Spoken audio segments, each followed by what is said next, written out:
अस्सलाम वालेकुम नाजरीन, आप देख रहे हैं 110 न्यूज और मैं हूं किशोर परवीन। खबर शामिल करते हैं सांगला हिल से ब्यूरो चीफ मोहम्मद कासिम की रिपोर्ट के मुताबिक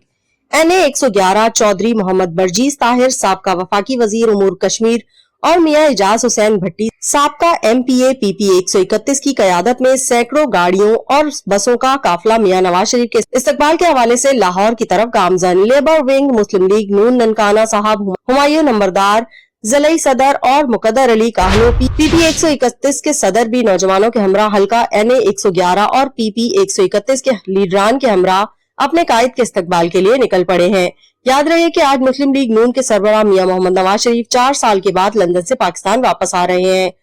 और लाहौर पहुंचने पर मीनार पाकिस्तान के ग्राउंड में मुनाकिदा जलसे से खिताब करेंगे, जहां पर पूरे पाकिस्तान से अवाम अपने कायद मियां नवाज शरीफ के फालहाना इस्तकबाल के लिए पहले से पहुंचना शुरू हो गए हैं।